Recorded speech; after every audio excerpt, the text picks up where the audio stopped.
Soy Mari Mora y mi sección de todos los martes se llama El Diván Imaginario. Es una sección que trata sobre temas psicológicos que aborda la realidad de hoy. Quédate en sintonía con el Matutino Alternativo. Una característica muy llamativa, Carmen, en los seres humanos, que de cuando en vez, la mayoría de las veces es a veces, ¿no? Se niegan a sí mismos cosas que resultan obvias para los que lo están observando. Por ejemplo, que están atraídos por alguien, dicen que le caen mal, que detestan a otros, que son humildes y tú sabes que de humilde no tienen nada, que son en cierta manera incapaces de verse a sí mismos en el espejo.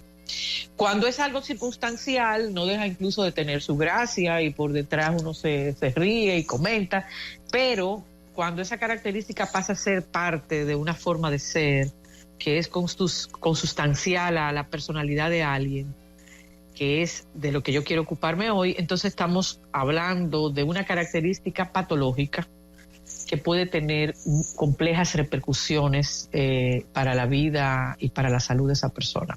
Pero ojo, hay que distinguir esto que estoy mencionando de los hipócritas, porque ser hipócrita implica que tú sabes perfectamente que tú estás mintiendo, que tú estás haciendo una artimaña para ocultar algo que tú eres consciente que estás ocultando.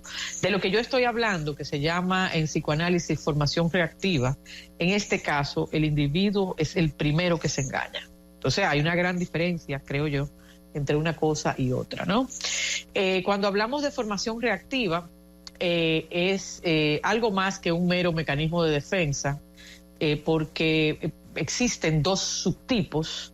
Hay uno que es circunstancial y otro que es permanente, ¿no? Entonces, estamos hablando de esas maniobras que hace una persona que ocurre cuando alguien experimenta, por ejemplo, Carmen, un deseo instintivo, un sentimiento que está en el inconsciente y que resulta intolerable o bien para tus preceptos morales, o bien para la estructura de tu superyo, que siempre quiere presentar la mejor imagen de ti mismo. Por una razón o por otra, eso te genera angustia en esa parte de la mente, Carmen, en el que uno no es consciente que están pasando esas cosas, ¿no? Y entonces, instintivamente, para tú eliminar el malestar, te conviertes en algo que es totalmente todo lo contrario.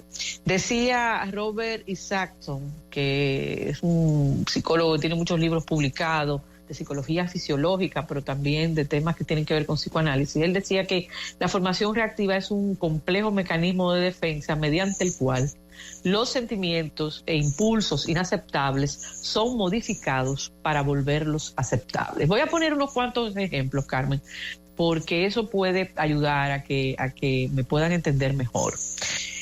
Un caso muy corriente es cuando una madre guarda sentimientos o un resentimiento oculto que hace que rechace a uno de sus hijos. Naturalmente, tener un sentimiento así choca con los mandatos sociales que indican que las madres, sobre todo, deben amar incondicionalmente a sus hijos. Eso es algo inaceptable en nuestra cultura y en la mayoría de las culturas. Tener sentimientos hostiles hacia los hijos produce un sentimiento de culpa, un resquemor, una sensación de que eso es inaceptable. Y entonces, la forma en que la mente de esa persona va a hacer desaparecer ese rechazo y a veces, Carmen, esos celos que muy a menudo vemos entre la madre y la primogénita, que suele ser, en algunos casos, la niña de los ojos de papá. Y entonces esa mamá viste esos celos, ese resentimiento en una fuerte tendencia, una fuerte necesidad de sobreproteger a esa hija. ¿De qué la está protegiendo en realidad? Bueno, de ese sentimiento hostil que ella misma tiene.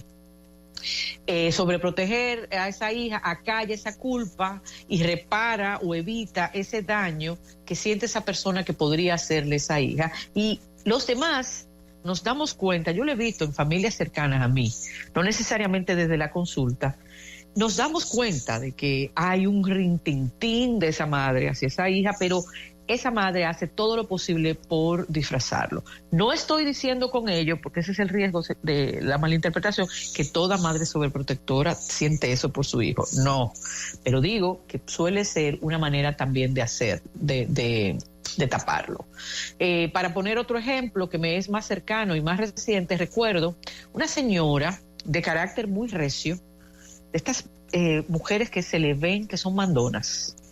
Era mandona, es agresiva, sumamente intrusiva con la vida de sus hijos, en todas las etapas de la vida de sus hijos, desde que era chiquita, daba pela, peleaba, pero para ella era la madre más dulce del mundo, y cada frase que ella construía para referirse a sus 3 hijos, que ya estaban mayores cuando yo le conocí, era: tú sabes que yo no me meto para nada en la vida de ellos porque yo no pregunto, pero sin embargo te estaba dando cuenta puntual de todas las cosas que hacían o dejaban de hacer las nueras los nietos o el hijo o la hija, y sin embargo ella no sabía nada de sus hijos.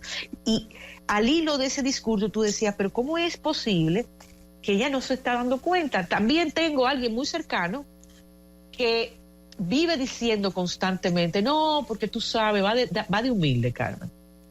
No, tú sabes, mi humilde trabajo, la palabra humilde es la que él más usa. Sin embargo, cuando empieza a hablar de su actuación en la vida diaria, tú sabes que yo tuve que intervenir, porque si yo no intervengo en tal cosa, eso no se soluciona. No, tú sabes que yo siempre ayudo, fulanito. El caso es que si tú prestas un poquito de atención, él es el salvador en todas las circunstancias, pero retoma el discurso del hombre más humilde del mundo, ¿no? Entonces, podemos poner ejemplos de esos 2 subtipos, lo que es la formación reactiva localizada, es la más común, que se produce cuando el deseo reprimido de una persona no es central para la estructura y el funcionamiento de la personalidad, y todos en algún momento, Carmen, nos engañamos a nosotros mismos y queremos parecer entre nosotros que somos mejores de lo que somos. Hasta ahí eso es anecdótico, gracioso, circunstancial. Lo preocupante, cuando yo soy, en mi rol de terapeuta, cuando yo descubro que en la personalidad de este paciente lo que hay es una defensa generalizada de formación reactiva, que implican deseos y comportamientos que son mucho más centrales para la persona, entonces yo digo, ay mamacita, qué difícil va a ser trabajar con esta persona, porque Carmen, tú no puedes ir como un rescatista a tumbarle el muro, porque ese muro se ha construido porque esa persona está horrorizada y no tiene capacidad de verse. Y tú tienes que ir construyendo poco a poco la posibilidad de que esa persona se mire y mire lo que Jung llamaba sus propias sombras, que son ese lado que todos tenemos, tan humano por demás, en donde están los defectos, las cosas que no nos gustan, las cosas que socialmente son represivas o reprendidas por la sociedad. Recientemente recuerdo que en un psicodiagnóstico que yo tenía que devolver, yo dije, ¿qué será lo que yo le voy a poder decir a este paciente? Porque además ese tipo de defensa están en el inconsciente y el individuo no tiene la más mínima idea de eso.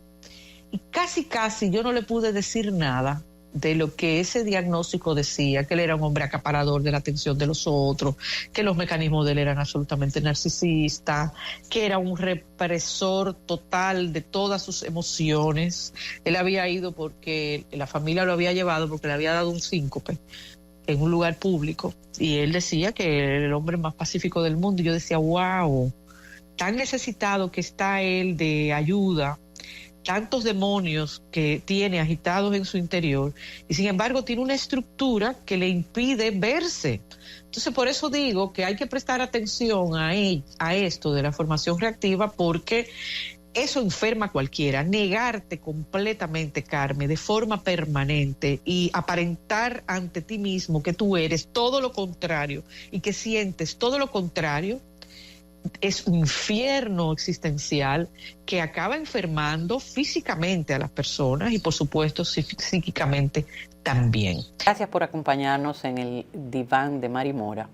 Síguenos en nuestras redes sociales y en nuestro canal de YouTube.